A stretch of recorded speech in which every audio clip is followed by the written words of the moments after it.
বহু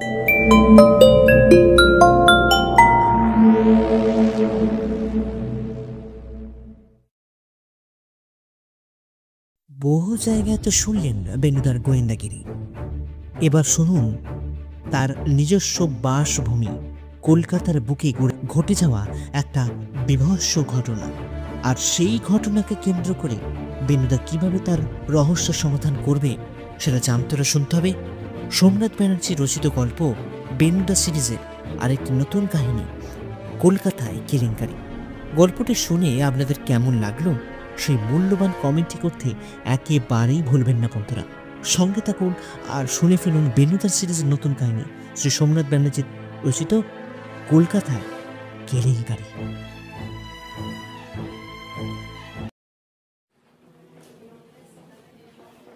এই মশাই লেখার ধরন বর্তমানে নিম্নগতি অর্জন করেছে, এই আপনি কি বলেন মশাই? কলেজ স্ট্রিটের রাস্তায় হাঁটতে হাঁটতে বলেছেন প্রখ্যাত রহস্য রোমাঞ্চ ঔপন্যাসিক শ্রী কমল বন্দ্যোপাধ্যায়।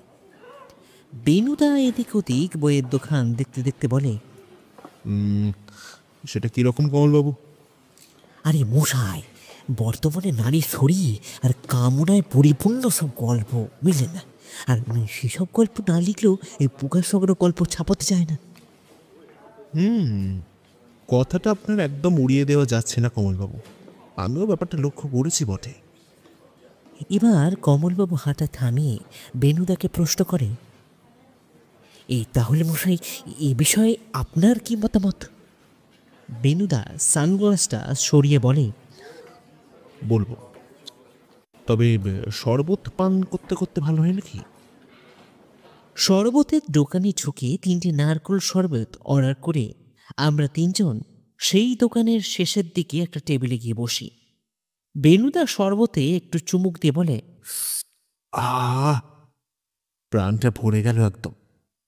বেশ, আচ্ছা কমলবাবু, মা শব্দের পাশে যদি একটা গি লাগিয়ে দিই তাহলে সেটা কেমন শোনাবে?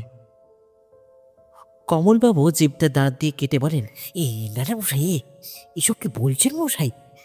আমার কাছে এই সব মেয়ে মায়ের মতন, সেখানে সমস্যাটা এখানেই কমলবাবু।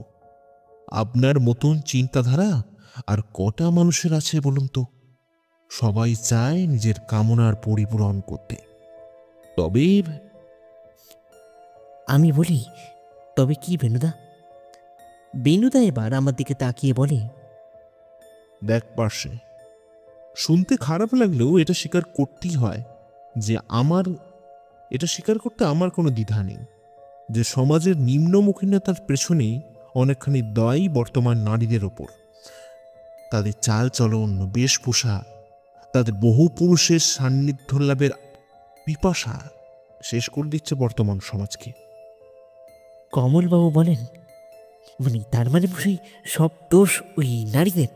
এই ছেলেরা যাকে বলে ওই জাস্ট লাইক ওই গ্যাঙ্গের সোয়াটার, তাদের কোনো দোষ নেই? কোনো নারী যদি নিজের গাম্ভীর্যকে ধরে রাখে তাহলে কোনো পুরুষের ক্ষমতা হবে তার দিকে কুদৃষ্টি নিয়ে তাকিয়ে থাকা? কি মতামত আপনার কমলবাবু? কমলবাবু কিছুক্ষণ চুপ করে থাকেন, তারপর মাথা নাড়িয়ে বলেন, না মশাই, এই বিষয়ে আমিও কিন্তু আপনার সাথে একমত। এরপর বেনুদা কিছু বলতে যাবে অমনি ওর ফোনটা বেজে ওঠে। কিছুক্ষণ তাতে কথা বলার পর সে বলে, বুঝলি পারছে, আমাদের একবার এক্ষুনি বাড়ি যেতে হবে। কেন বেনুদা? কমলবাবু হতবাক হয়ে বলেন, এই মশাই, কেন, কে ফোন করেছিল? যার জন্য এত তাড়াতাড়ি? বেনুদা চেয়ার ছেড়ে দাঁড়িয়ে উঠে বলে, আমিও সঠিক জানি না কমলবাবু, তবে অমূল্য বসাক নামে এক ভদ্রলোকের ফোন আসে, সাক্ষাৎই সবকিছু বলবে বলেছেন। এরপর বাকি কথা বাড়িতে। বাড়িতে আসা থেকে বেনুদা একবারও কোনো কথা বলেনি। ড্রয়িং রুমের সবাই সেই যে আশা থেকে বসে আছে চুপ করে। তারপর একবারও সেখান থেকে উঠে আসেনি।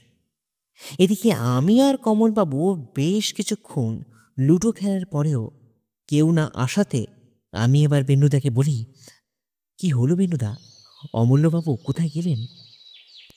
বেনুদা এবার নিজের নীরবতাকে সরিয়ে রেখে বলে, সেটাই তো ভাবছি রে পার্শ্বে, এতক্ষণ হয়ে গেল। বেনুদার কথা শেষ হতে না হতেই দরজার কলিং বেলটা বেজে ওঠে। আমি গিয়ে দরজা খুলতে গিয়ে দেখি এক বছর 60 ভদ্রলোক দরজা করে দাঁড়িয়ে আছেন। তার পরনে প্যান্ট শার্ট আর চোখে কালো ফ্রেমের মোটা চশমা, তবে মাথার বেশিরভাগ চুলই নেই। পাতি বাংলায় কথায় যাকে বলে টাক। ভদ্রলোক আমাকে দেখেই নমস্কার জানিয়ে বলেন, আচ্ছা, প্রভাতবাবু আছেন? আমি ভদ্রলোককে ভেতরে আসতে বলে বেনুদার কাছে নিয়ে যাই। বেনুদা তাকে দেখে চেয়ার ছেড়ে দাঁড়িয়ে নমস্কার জানায়। তারপর তার উল্টো দিকে চেয়ারে বসতে বলে। আমি গিয়ে কমলবাবুর পাশে গিয়ে বসি। অমূল্যবাবু বলেন, দেখুন মিস্টার রায়, অসময়ে আপনার কাছে আসার জন্য আমি দুঃখিত, কিন্তু বিশ্বাস করুন, এছাড়া আমার কোনো আর দ্বিতীয় পথ জানা ছিল না। এই বলে আবারও চুপ করে যান ভদ্রলোক। বেনুদা এবার বলে, দেখুন মিস্টার বসাক, আপনার এখানে আসার সঠিক কারণ আমার জানা নেই ঠিকই, কিন্তু এটা আপনাকে কথা দিতে পারি, বিষয়বস্তুর গভীরতা যদি আমাকে অস্থির করে তোলে তাহলে আমি নিশ্চয়ই আপনাকে সাহায্য করব। অসংখ্য ধন্যবাদ মিস্টার রায়।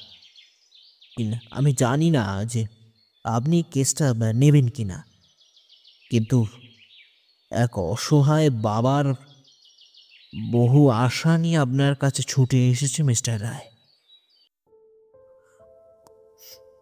কমলবাবু অবাক হয়ে বলেন, এই বাবা, এই মানে মশাই? অমূল্যবাবু কমলবাবুকে বলেন, গত পরশু আবার মেয়ের অস্বাভাবিক মৃত্যু ঘটেছে, আর আর তার জন্যই। অস্বাভাবিক কেন? সেখানেই তো আসল রহস্য প্রভাতবাবু। বেশ, রহস্য যখন তখন খুলে বলুন, দেখি সেটাকে সমাধান করতে পারি কিনা। ভদ্রলোক হাসি মুখে বলেন, আমি জানি মিস্টার রায়, আপনি পারবেন রহস্যের সমাধান করতে। বেনুদা এবার তার সিংহমুখী লাইটারটা হাতে ঘোরাতে ঘোরাতে বলে, বেশ, ঘটনাটা আপনি একবার খুলে বলুন দেখি। অমলবাবু তার নিজের মাথায় ঘটনাগুলোকে সাজিয়ে বলতে শুরু করেন। আমি কলকাতার বাসিন্দা নই প্রভাতবাবু। জীবনের বেশ কিছুটা সময় কাটিয়েছি নতুন দিল্লি শহরে। পেশায় ডাক্তার ছিলাম, তাই বেশ কিছু অর্থ যে আমি রোজগার করেছি সেটা বলে দিতে হয় না। সেখানকার এক বাঙালি মেয়ের সাথে আমার বিবাহ হয়, আর বিয়ের ঠিক 3 বছর পরই আমার এক কন্যা সন্তান জন্মগ্রহণ করে। জীবন খুব সুন্দরভাবেই চলছিল মিস্টার রায়, একদম যাকে বলে স্বপ্নের মতন। কিন্তু বাদ সাধল স্ত্রীর মৃত্যুর পর থেকেই। আমার একমাত্র মেয়ে তার মায়ের মৃত্যুটা কিছুতে মেনে নিতে পারে না। তাই আমি ঠিক করি, একমাত্র মেয়ে নিরূপা, তার বিয়ে দিয়ে আমি দেশে ফিরে আসব। কিন্তু হতভাগী 1 বছরের মধ্যেই নিজের স্বামীকে হারিয়ে ফেলে। একটা রোড অ্যাক্সিডেন্টে মারা যায় জামাই। তাই এবার আমি দিল্লির সব পাট চুকিয়ে মেয়েকে সঙ্গে করে নিয়ে চলে আসি কলকাতা শহরে। এখানে এসে এক নির্জন পাড়াতে একটা বাড়ি কিনি, আর সেখানেই আমরা দুজন নিশ্চিন্তে বসবাস শুরু করি। বিশ্বাস করুন, আমরা দুজন সত্যি খুব ভালো ছিলাম, কিন্তু কিসের কিন্তু মশাই?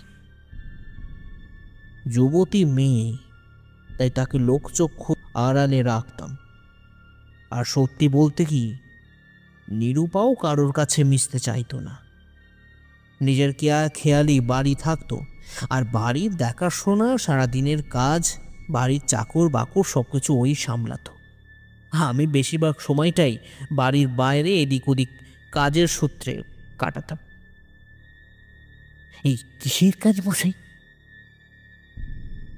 আসলে একটু আদ্র লেখালেখির শখ আমার আছে, তাই। বেনুদা বলে, সবই তো বুঝলাম, কিন্তু এখানে আমার কিন্তু একটু অবাক লাগছে মিস্টার বসাক। অবাক কেন? বর্তমান যুগের মেয়ে হয়ে এরকম জীবন বাঁচলেন কেন নিরূপা দেবী? আসলে মেয়েটা আমার বড়ই ওরকম, বুঝলেন না।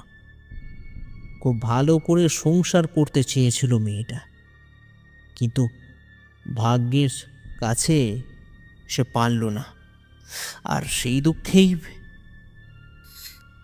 তাহলে এখন থাকেন কোথায় আপনি? আহেরিটোলার এক অখ্যাত পাড়ায়, গঙ্গার ঠিক পাশে। তবে ঠিক পাশে বলা ভুল হবে, গঙ্গা নদীর পাশে একটা বাড়ি আছে, সেই বাড়ির ঠিক পাশেই আমার বাড়ি। আর তাছাড়া অন্যদের বাড়ি একটু দূরে দূরে, কাছে পিঠে বলতে আমার পাশের বাড়িটাই। বুঝলাম, কিন্তু আসল ঘটনাটা খুলে না বললে আমি কিছুই করতে পারবো না মিস্টার বর্ষা। ও হ্যাঁ হ্যাঁ, আপনাকে বলছি প্রভাতবাবু। আসলে আমি দিনের বেশিরভাগ সময়টাই বাইরেই কাটাই, যেটা আমি আগেও বললাম।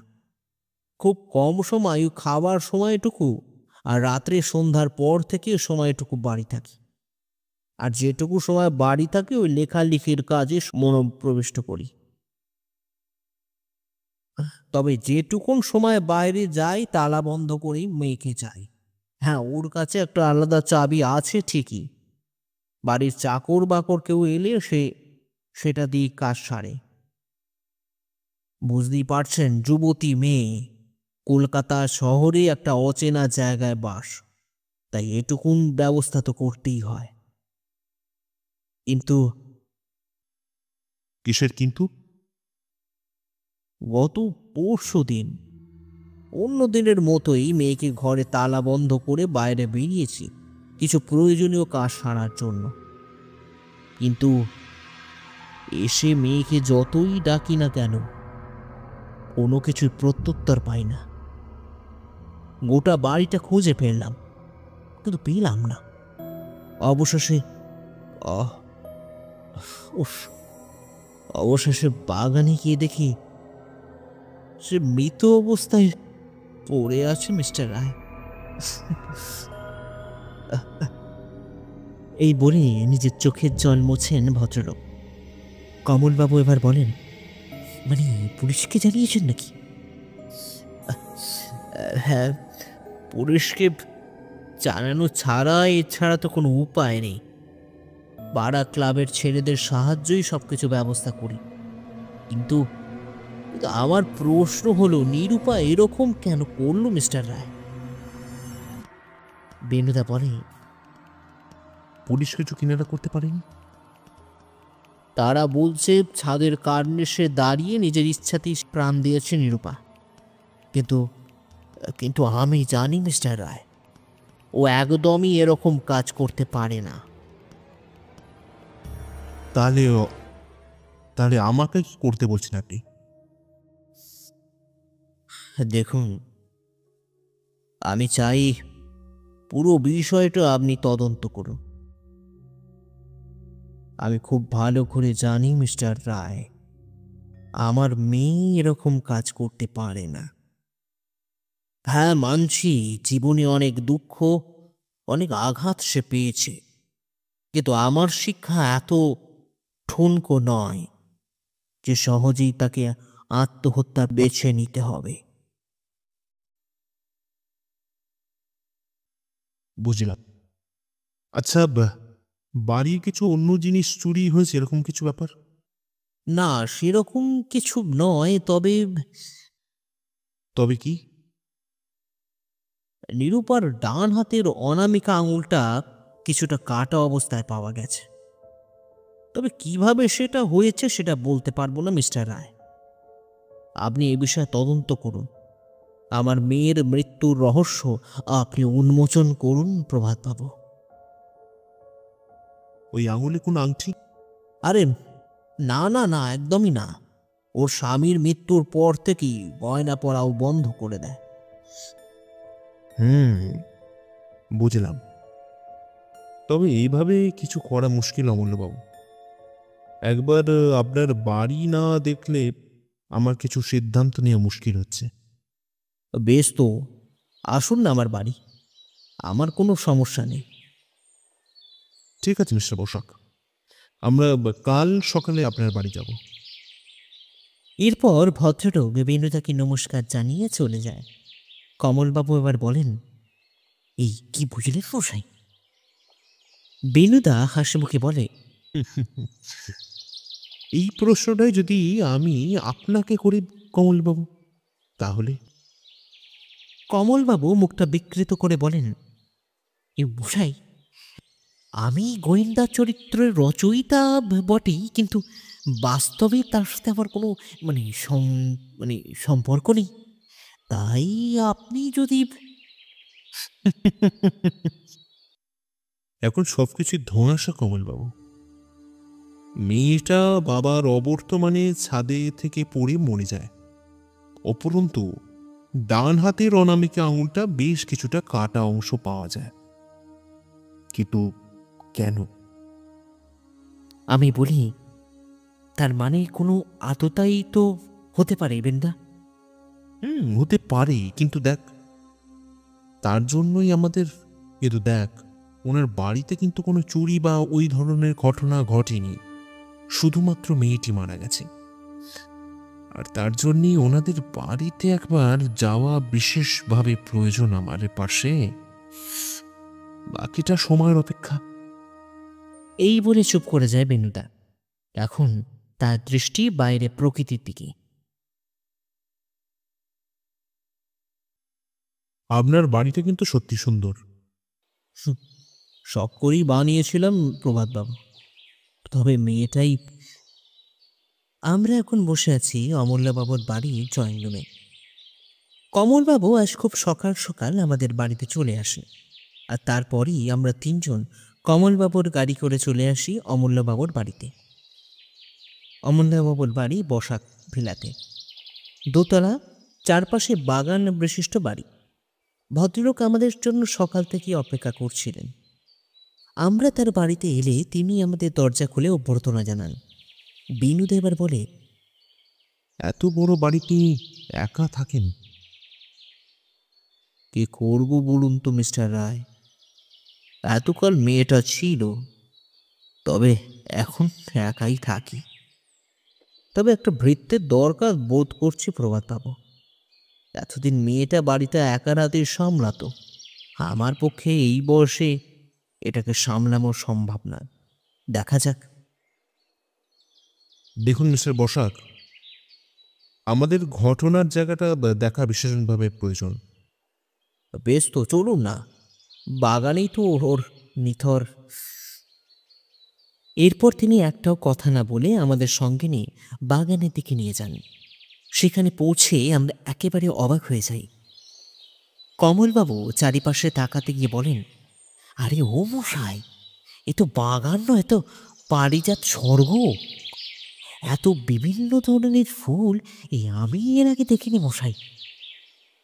বেনুদা বলে, আপনি একদম সত্যি কথা বলছেন কমলবাবু। কিছু দূর এগোতেই অমূল্যবাবু বলেন, এই জায়গাটাই প্রভাতবাবু, পুলিশ জায়গাটা ঘিরে রেখে দিয়ে গেছে। বেনুদা জায়গাটার আশেপাশে ভালো করে দেখে পর্যবেক্ষণ করতে থাকে। তারপর বলে, পাশে তোর কি মনে হয় কিভাবে করতে পারেন? কিভাবে উনি ওপর থেকে পড়তে পারেন? আমি একটু হতবাক হয়ে বলি, পুলিশের সন্দেহ ঠিক হলেও হতে পারে বেনুদা। কেন এমন কথা কেন বলছিস? এরপর পেছনের দিকে বাড়ির ওপর দিকটা ভালো করে লক্ষ্য করে দেখে বেনুদা। তারপর বলে, একবার ছাদে যাওয়া যেতে পারে অমূল্যবাবু? হ্যাঁ অবশ্যই, আসুন। কমলবাবু ছাদে উঠে বলেন, এর যে মশাই এই খেলার ময়দান, আবার এই দূরে ইডেন গার্ডেন্সের বাতিস্তম্ভও দেখা যাচ্ছে। আমি তাড়াতাড়ি ওনার হাতটা ধরে ঝাঁকুনি দিয়ে মুখটা বন্ধ রাখার কথা মনে করিয়ে দিই। এদিকে বেনুদা পাঁচিলে হেলান দিয়ে বলে, এত উঁচু পাঁচিল দেওয়া সত্ত্বেও অমূল্যবাবু হতাশ হয়ে বলেন, সেইখানেই তো আমার অদ্ভুত লাগছে মিস্টার রায়। আমার মেয়ের মনে কষ্ট ছিল জানি, তা বলে নিজেকে এভাবে শেষ সে করতে পারে না। হুম, সে তো এই বলতে গিয়ে বিনুদা হঠাৎ চুপ করে যায়। তার দৃষ্টি এখন দূরে পাড়ার গলির মুখে। আমরা সেদিকে উঁকি দিয়ে দেওয়ার চেষ্টা করলাম বটে, কিন্তু কিছুক্ষণ এভাবে দেখার পর বিনুদা বলে, চলুন মিস্টার বসাক, এবার নিচে যাওয়া যাক। ছাদে হেঁটে সিঁড়ির কাছে আসতেই বেনুদা আবারও বলে, অনেকক্ষণ ধরেই লক্ষ্য করছি আপনাদের বাড়ির ডান পাশের এই বাড়িটাকে। আপনাকে বলেছিলাম না মিস্টার রায় যে আমাদের বাড়ির পাশেই, ঠিক পাশে নয়, একেবারেই পাশে একটা বাড়ি আছে। তা তো বলেছিলেন, তবে এতটা পাশে বুঝতে পারিনি। এ তো সহজেই ডিঙিয়ে চলে যাওয়া যায়। একবার দাঁড়ান তো। এই বলে বেনুদা আমাদের সিঁড়ির কাছে দাঁড়াতে বলে সে পাশের বাড়ির আশপাশটা ভালো করে দেখে অমূল্যবাবুর ছাদ থেকে উঁকি মিয়ে দেখে। তারপর আমাদের কাছে এসে বলে, বেশ, এবার চলুন নিচে যাওয়া যাক, বাকি কথা নিচেই হবে। এরপর আর তেমন কোনো কথা হয়নি। আমরা অমূল্যবাবুকে বিদায় জানিয়ে ওনার বাড়ি থেকে বেরিয়ে পড়ি। কমলবাবুর গাড়িটা ফেরত পাঠিয়ে আমরা কিছুটা হেঁটে আসতে বেনুদা বলে, কমলবাবু, চা পান করবেন নাকি? তাও আর মাটির ভাঁড়ে। আমি অবাক হয়ে বলি, এই অবেলায় তুমি চা খাবে বেনুদা? বেনুদা আমার মুখের দিকে ফিরে হেসে বলে, মাঝে মাঝে নিয়ম ভাঙা প্রয়োজনের পাশে। এই মশাই, আপনার এই মাঝে মধ্যেই জাগে মশাই, তাই চা চলবে না, মানে যাকে বলে দৌড়াবে। গলির মুখে চায়ের দোকান থেকে 3 কাপ চা নিয়ে আমরা কাঠের বেঞ্চিতে বসি। কমলবাবু চায় একটা শুকটান দিয়ে বলেন, আহ, কি ব্যাপার বলুন তো মশাই, এই চা তো নিলেন কিন্তু পান করলেন না তো। সত্যি তো, বেনুদা ভাঁড়টা হাতে নিয়ে আছে বটে, কিন্তু চা পান করছে না, বরঞ্চ দূরে অমূল্যবাবুর বাড়ির দিকে সোম দৃষ্টিতে তাকিয়ে রয়েছে। আমি এবার জিজ্ঞাসা করি, সত্যি তো বেনুদা, তুমি তো চা পান করলে না, আর ওদিকে কি দেখছো তুমি? বেনুদা একবার আমার দিকে চেয়ে বলে, কিছু না রে পাশে, এবার বাড়ি চ। বাড়ি এসে থেকে বেনুদা সেই চেয়ে জানলার সামনে দাঁড়িয়ে পড়েছে। তারপর থেকে একটা কথা সে বলেনি। তার হাতে থাকা সিংহমুখী লাইটারটা ঘুরিয়ে চলেছে আর বাইরে কি যেন দেখে চলেছে। কমলবাবু এবার আমাকে বলেন, এই ভায়া, এই তোমার দাদার কি হলো বলো তো? আমি আস্তে আস্তে বলি, কিচ্ছু বুঝতে পারছি না কমলবাবু, তবে কিছু যে একটা বিষয় নিয়ে বেনুদা ভেবে চলেছে সেটা বলে দেয়া লাগে না। কমলবাবু এবার মুখ বিকৃত করে বেনুদাকে কিছু একটা জিজ্ঞাসা করতে যাচ্ছিলেন। এমন সময় বেনুদা কমলবাবুকে বলে, আচ্ছা কমলবাবু, আজ সন্ধ্যায় আপনি কি করছেন? ভদ্রলোক একটু অবাক হয়েই বলেন, হ্যাঁ, এই কিছুই না, এই ভাবছি নতুন একটা গল্পের কাজ শুরু করব মশাই। আর যদি আমি বলি আজ সন্ধেবেলাটা এই আমার সাথেই থানায় থাকতে হবে, তাহলে? আপনি বললে মশাই, আমি কি না করতে পারি বেনুবাবু? তাহলে এখন আর বাড়ি গিয়ে লাভ নেই। আজ দুপুরে এখানে কিছু খাওয়া দাওয়া করে সন্ধেবেলায় বরং বেরোনো যাবে। কিছুক্ষণ রেস্ট করে নিন, তারপর থানায় যাওয়া যাবে। হ্যাঁ, তাতেই আমার কোনো অসুবিধা নেই, কিন্তু বেনুদা এবার কমলবাবুর দিকে ফিরে গম্ভীর কণ্ঠে বলে, কোনো কিন্তু নয় কমলবাবু, কোনো কিন্তু নয়। কমলবাবু বাধ্য শিশুর মতন ঘাড় নেড়ে সম্মতি দেন। তবে আমি বুঝতে পারি ব্যাপারটা খুব একটা সোজা কিছু না। থানাতে আসতেই ইন্সপেক্টর সান্যাল বলেন, আরে আরে প্রভাত বাবু যে, তা হঠাৎ আমার কথা মনে পড়ে গেল নাকি? বেনুদা হেসে বলে, আপনাদের কথা যত মনে না রাখবো ততই তো শান্তিতে থাকবো। তবে আমার যা কাজ তাতে আপনার সাহায্য ছাড়া 1 মিনিটও চলা মুশকিল। ইন্সপেক্টর সান্যাল হেসে বলেন, আপনার মজা করার স্বভাবটা গেল না দেখছি মশাই। বেশ, বলুন আপনাকে কিভাবে আমি বেশ সাহায্য করতে পারি। আমরা তিনজন ইন্সপেক্টর সান্যালের উল্টো দিকের চেয়ারে গিয়ে বসতে বেনুদা বলে, অমূল্য বসাক নামটা শুনেছেন তো? অমূল্য বসাক? হ্যাঁ, শুনবো না কেন। ওনার মেয়ে? একদম ঠিক ধরেছেন। আর সেই বিষয়ে আপনার একটু সাহায্য চাইতে এসেছি ইন্সপেক্টর সান্যাল। আরে আপনি এতে কোথা থেকে ঢুকলেন মশাই? গোয়েন্দা প্রভাত রায় অযাচিত চর্চা করেন ইন্সপেক্টর সান্যাল। আসলে অমূল্যবাবু আমাকে এই বিষয়ে তদন্ত করতে বলেছেন, তাই। বেশ বেশ, বলুন কিভাবে আপনাকে সাহায্য করতে পারি। দেখুন, খুনির কিছু হদিশ পেয়েছেন নাকি? এটা খুন, সেটা বুঝলেন কিভাবে? কেন, আপনার মনে হয়নি? দেখুন, আমার মনে হওয়াটা বড় কথা নয়, কিন্তু যেহেতু আপনি বলেছেন সেজন্য প্রশ্নটা আমার উত্তর দিন। বেশ, দেখুন, আঙুলটা কাটা হয়েছে ইন্সপেক্টর সান্যাল। এরপরও কি আপনি বলবেন এটা খুন নয়? আমি ভুল করে ফেলেছিলাম। আমি ভুলে গিয়েছিলাম আমি কার সামনে বসে আছি। মিস্টার রায়, যাক সে কথা। আসলে সত্যি বলতে কি, আমাদের মনে হয় এটা সেলফ একটা আত্মহনন প্রক্রিয়া। আত্মহনন প্রক্রিয়া?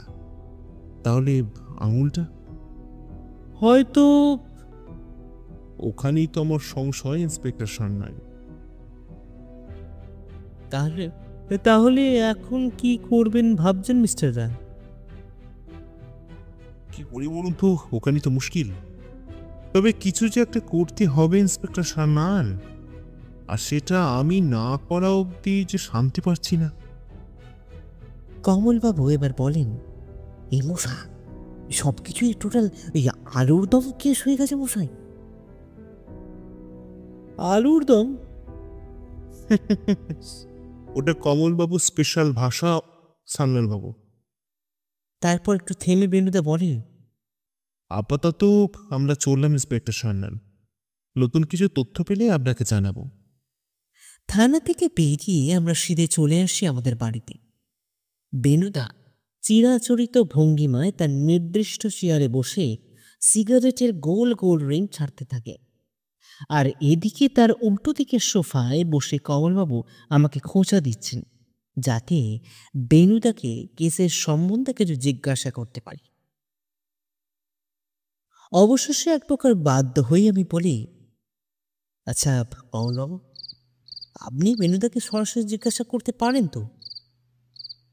বেনুদা সিগারেট সেবন থামিয়ে অবাক দৃষ্টিতে কমলবাবুর দিকে তাকিয়ে বলে, কি প্রশ্ন আপনার কমলবাবু? কমলবাবু এবার বুক ভরা আনন্দ নিয়ে বলেন, মশাই, আমরা প্রথমে ওই মিস্টার বসাকের বাড়ি গেলাম, তারপর গেলাম থানায়। উপরন্তু আপনি আমাকে এখানেও থাকতে বললেন, কিন্তু আসল কেসের কিনারা তো কিছুই দেখতে পেলাম না মশাই। তাতে যদি একটু বলেন একটু সুবিধা হতো। সময় এলে সব কিছু জানতে পারবেন কমলবাবু। আপাতত আজ রাতটা আপনার বিছানায় শুয়ে কাটিয়ে দিন, বাকিটা কাল পরিষ্কার হয়ে যাবে। কমলবাবু অবাক হয়ে বলেন, মশাই, এ আপনার ঘর তো ছোট, ওখানে আপনি আর আমি, মানে তার চেয়ে বরং এই পরেশ ভাইয়ার ঘরে গিয়ে আমি থাকি। আমি আর পাশে দুজনে মিলে গল্প করি, মানে দিব্য কাটিয়ে দেবো মশাই। এরপর আমার দিকে ফিরে ভদ্রলোক বলে, এ কি বলো ভাইয়া? আমি কিছু বলতে যাব, অমনি বেনুদা তার সিংহমুখী লাইটারটা হাতে নিয়ে বলে, আমার ঘর আজ ফাঁকাই থাকবে কমল। আমি অবাক হয়ে বলি, কেন বেনুদা, তুমি কোথায় যাবে? বেনুদা চেয়ারে হেলান দিয়ে বলে, কাজ আছে রে পাশে, বিস্তর কাজ আছে। মেঘের আড়ালে থাকা মেঘনাথ বসে সব কিছু দেখে চলেছে বুঝলি, আর মাঝে মাঝে কাজটাও করছে। এই বলে চুপ করে যায় বেনুদা। কমলবাবু এবার বলেন, মশাই, মানে কে মেঘনাথ আর কেই বা কিসের মেঘ, এ কিছুই তো বুঝতে পারছি না মশাই। কাইন্ডলি আমাকে একটু বোঝাবেন প্লিজ। বেনুদা এবার হেসে বলে, আজ নয় কমলবাবু, ওটা কালকের জন্য তোলা থাক। তবে রাতে দুজনে কিন্তু সতর্ক থাকবেন। আমি না বলা অবধি বাড়ি থেকে এক পাও কোথাও বেরোবেন না। কমলবাবু দাঁড়িয়ে সেলাম দিয়ে বললে, জো হুকুম স্যার। আজ খুব সকালে বেনুদা আমাকে ফোন করে কমলবাবুকে সঙ্গে নিয়ে অমূল্যবাবুর বাড়িতে চলে আসতে বলে। আর আমিও বেনুদার কথা মতন একটা ট্যাক্সি নিয়ে কমলবাবুকে সঙ্গে নিয়ে মিস্টার বসাকের বাড়িতে চলে আসি। রাস্তায় যেতে যেতে কমলবাবু আমাকে প্রশ্ন করেন, কি ব্যাপার বলো তো ভাইয়া, এত সকালে বসাক ভিলায়? আমি বলি, দেখুন সেটার কারণ বেনুদে কিছুই বলেনি আমাকে। তবে কি ভাইয়া? আমার মনে হয় বেনুদা রহস্যের কিনারা কিন্তু করে ফেলেছে, বুঝো? তাই তো লাগছে কমলবাবু, তবে সেখানে না যাওয়া অবধি কিছু বোঝা যাচ্ছে না। গভীর চিন্তার ব্যাপার। এমনিতেই বেনুবাবু কাল সারা রাত কোথায় ছিলেন তার ঠিকানাও পাইনি, তার উপর আজ। কমলবাবুর কথা শেষ হওয়ার আগে আমরা বসাক ভিলায় পৌঁছে গেলাম। ট্যাক্সি থেকে নেমে দেখি পুলিশের জিপ বসাক ভিলার সামনে দাঁড়িয়ে আছে। কমলবাবু বলেন, কেস জন্ডিস ভায়া। এরপর আমরা অমূল্যবাবুর বাড়িটুকে দেখি। ড্রয়িং রুমে বেনুদা, অমলবাবু, ইন্সপেক্টর সান্যাল আর একজন অপরিচিত ভদ্রলোক চেয়ারে বসে আছেন। তাকে ঘিরে দাঁড়িয়ে আছেন দুজন কনস্টেবল।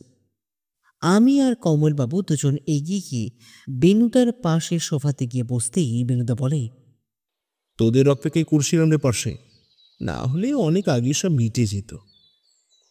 কমলবাবু উদ্বেগ স্বরে বললেন, এ কি মৃত্যু মশাই? রহস্যের সমাধান কমলবাবু, রহস্যের সমাধান। তাহলে একদম ঠিক ধরেছেন। কাল সারা রাত জেগে অপরাধীকে ধরার কাজটা করেই ফেললাম বুঝলে, আর তার ফল তো আপনি দেখতেই পাচ্ছেন। কিন্তু ইনি কে বেনুবাবু? বেনুদা এবার চেয়ারে সিধু হয়ে বলে, তার জন্য ঘটনাটা প্রথম থেকে শুনতে হবে যে কমলবাবু। এ বেশ তো মশাই, এই চালু করুন, চালু শুরু আরম্ভ করুন। বেশ। এই বলে বেনুদা চেয়ার ছেড়ে আমাদের সামনে পায়চারি করতে করতে বলতে শুরু করে, প্রথমেই বলে রাখা ভালো, আমি এই কেসটা নিয়ে যথেষ্ট উদ্বিগ্ন ছিলাম, কারণ আমি বুঝতে পারছিলাম না কিভাবে এগোনো যেতে পারে। তাই বহু চেষ্টা করেও যাক সে কথা। এরপর আমার দিকে ফিরে বেনুদা বলে, আচ্ছা পার্শ্বে, তোর কি মনে হয়, তোর কি মনে আছে আমি তোকে একজন ভালো গোয়েন্দার কয়েকটা গুণের কথা বলেছিলাম? আমি ঘাড় নেড়ে সম্মতি জানাই। বেনুদা আবারও বলে, বেশ, ঝটপট বলে ফেল দেখি। ওই তো বেনুদা, উপস্থিত বুদ্ধি, দীপ্তমান চলন, তীক্ষ্ণ শ্রবণ শক্তি আর তীক্ষ্ণ দৃষ্টি। সাবাস পাশে, সাবাস। তবে ওই শেষেরটা আমাকে এই যাত্রায় বাঁচিয়ে নিল, বুঝলি? কমলবাবু অবাক হয়ে বলেন, শেষেরটা মানে কিভাবে বসে? বেনুদা এবার তার তীক্ষ্ণ ও ধারালো হাসি হেসে বলে, তাহলে ঘটনাটা শুনতে হবে কমলবাবু, শুরু করি। ইন্সপেক্টর সান্যাল একটু থামিয়ে বলেন, বেশ তো, মানে শুনলে যদি ব্যাপারটা সবার পরিষ্কার হয় তাতে ক্ষতি কি? বেনুদা এবার তার নিজের চেয়ারে ফিরে এসে বসে বলে, যেদিন আমরা অমূল্যবাবুর বাড়ি এলাম, সেদিন আমি শুধু অমূল্যবাবুর কথা শুনছিলাম না, তার সঙ্গে সঙ্গে গোটা বাড়িটা আর বিশেষত ওনার মেয়ের ঘরটা আমি খুব ভালো করে পর্যবেক্ষণ করছিলাম। আর তাতে কয়েকটা খটকা আমার মনে জাগে। খটকা কিরকম মিস্টার রায়? বেনুদা অমূল্যবাবুর দিকে ফিরে বলে, বাড়ির ছাদে অত উঁচুর পাঁচিল থাকতে আপনার মেয়ে পড়ে যায় কিভাবে?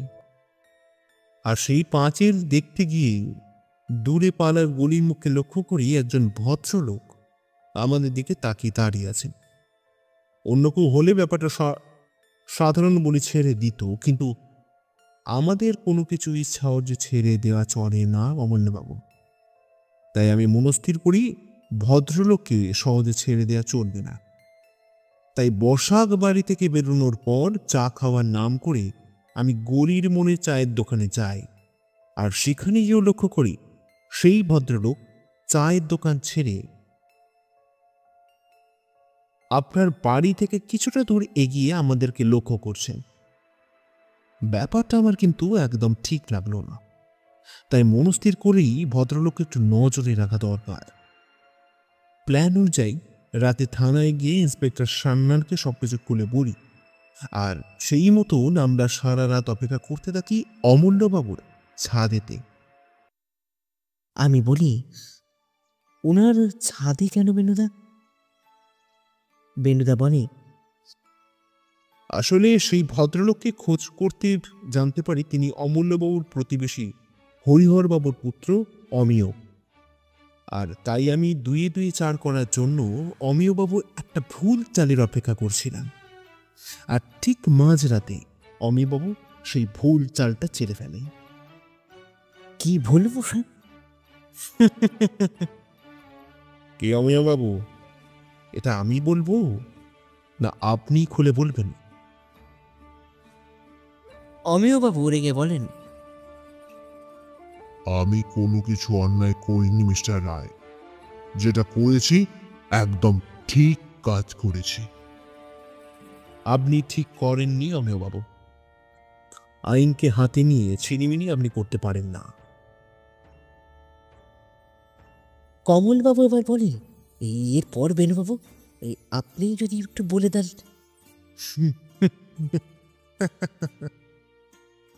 প্রমাণ লোপাট করছিলেন অমিয়বাবু। নিরূপা দেবীর যাবতীয় দেওয়া চিঠি, ভালোবাসার তথ্য তিনি সব আগুনে পুড়িয়ে ছারকার করে দিতে চাইছিলেন। আর তখনই বাদ সাধল বেনু রায়। ভালোবাসার চিঠি মানে? ওনারা একে অপরকে ভালোবাসতেন। আপনি বাইরে কোথাও গেলে ওনারা ছাদে গিয়ে নিজেদের মতন ভালোবাসাতে যেটা সময় অতিবাহিত করতেন। কিন্তু সবকিছুর ইতি টানল নিরূপা দেবীর দুশ্চরিত্র মানসিকতার জন্য। আপনি এসব কি বলছেন মিস্টার রায়? আমার মেয়ে? আমাকে ক্ষমা করবেন অমূল্যবাবু, সত্যিটা তেতো হলেও কিন্তু সত্যি, তাই বাধ্য হলাম। যাকে নিরূপা দেবী আপনার অগোচরে বহু পুরুষের সঙ্গে সঙ্গ করতে থাকে। পরে অমিয়বাবু সেটা জানতে পারে। উনি নিজেকে ঠিক রাখতে পারেন না, ভালোবাসার জালে ওনাকে হত্যা করতে বাধ্য হন। তবে উনি যেটা করেছেন সেটা কখনো বাঞ্ছনীয় নয়। এরপর ইন্সপেক্টর সান্যালের দিকে ফিরে বেনুদা বলে, বেশ inspector Sanyal, over to you. এবার আমরা চলি। বেশ। রাস্তায় আস্তে আস্তে বেনুদাকে বলি, এবারে কেসটা না নিলেই ভালো করতে বেনুদা। বেনুদা হাঁটা থামিয়ে অবাক দৃষ্টিতে আমার দিকে তাকিয়ে বলে, কেন রে, তোর কি হলো আবার? এবারে মনটা বেশি ভারাক্রান্ত হয়ে গেল বেনুদা। একদিকে অসহায় বাবার যন্ত্রণা, আর অন্যদিকে এক নারীর কাম বাসনা। বেনুদা আমার কাঁধে হাত রেখে বলে, দেখ পাশে, বাস্তবটা কিন্তু মেনে নিতেই হবে। হ্যাঁ মানছি, অন্য কেসগুলোর থেকে এটা একটু আলাদা, কিন্তু প্রথমেই আমি তোকে বলেছিলাম না, মায়ের পাশে ঘি বসালে তাহলেই সর্বনাশ। কমলবাবু এবার সচকিতে বলেন, কিন্তু মশাই, এখানে নিরূপা দেবী এর নিজের কামেই শিকার, তাহলে সেই জন্যই তো ষড়রিপুকে নিয়ন্ত্রণ করা বিশেষভাবে প্রয়োজন কমলবাবু। এবার চলুন, নিজেদের একটু হালকা করা যাক। কমলবাবু সব বিস্ময়ে বলেন, এ কিভাবে মশাই? বেনুদা কিছুটা দূরে একটা ফুচকার দোকানে আঙুল দেখিয়ে বলে, এইভাবে। কমলবাবু বলেন, যুগ যুগ জিও বেনুবাবু। এতক্ষণ আপনারা শুনছিলেন শ্রী সোমনাথ ব্যানার্জির কলমে বেনুদা সিরিজের নতুন কাহিনী কলকাতায় কেলেঙ্কারি। গল্পটি কেমন লাগলো সেটা বলতে কখনই ভুলবেন না বন্ধুরা। সঙ্গে থাকুন আর শুনে ফেলুন আজকের কাহিনী কলকাতায় কেলেঙ্কারি। নমস্কার।